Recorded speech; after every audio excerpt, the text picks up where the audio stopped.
আসসালামু আলাইকুম। মাহবুবাস কুকিং ওয়ার্ল্ডে সবাইকে স্বাগতম জানাচ্ছি আরও একটি নতুন রেসিপি দেখার জন্য।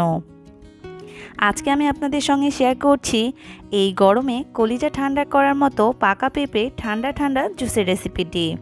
এটা তৈরি করা এতটাই সহজ, চাইলে যে কেউ খুব সহজে এই রেসিপিটা তৈরি করতে পারবে। এই গরমে চাইলে আপনারা ঠান্ডা ঠান্ডা এই জুসটি পরিবেশন করে খেতে পারেন। এটা খেলে দেখবেন শরীরের সমস্ত ক্লান্তি যেন এক নিমিষেই দূর হয়ে যাচ্ছে। তাহলে চলুন পুরো রেসিপিটি দেখে নিই। এর জন্য প্রথমে এখানে আমি একটি পাকা পেঁপে নিয়ে নিয়েছি। এবার এই পেঁপেটাকে আমি খুব ভালোভাবে ধুয়ে পরিষ্কার করে নিচ্ছি। দেখুন, এটাকে খুব ভালোভাবে পরিষ্কার করে নেওয়া হয়ে গেছে। তারপর এটাকে আমি কেটে নিয়েছি।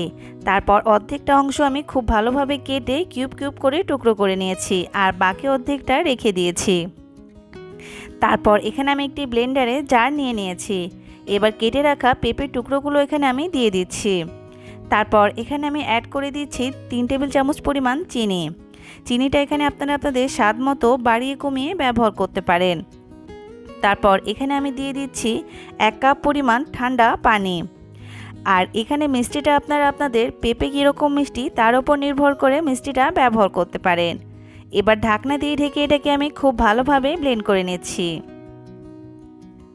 দেখুন, খুব ভালোভাবে ব্লেন্ড করে নেওয়া হয়ে গেছে। আর তাহলেই দেখুন তৈরি হয়ে গেছে পাকা পেঁপে ঠান্ডা ঠান্ডা জুসের রেসিপিটি। এবার এটা আমি আপনাদেরকে গ্লাসে ঢেলে পরিবেশন করে দেখিয়ে দিচ্ছি। এর জন্য এখানে আমি 2টি গ্লাস নিয়ে নিয়েছি।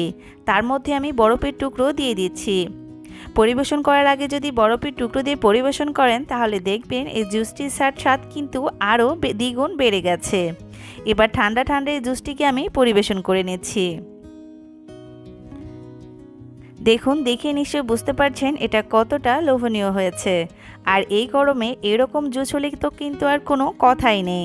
সারাদিনের সমস্ত ক্লান্তি যেন এক নিমিষেই শেষ হয়ে যাচ্ছে। তো আশা করছি আমার আজকের এই রেসিপিটি আপনাদের কাছে অনেক অনেক বেশি ভালো লেগেছে।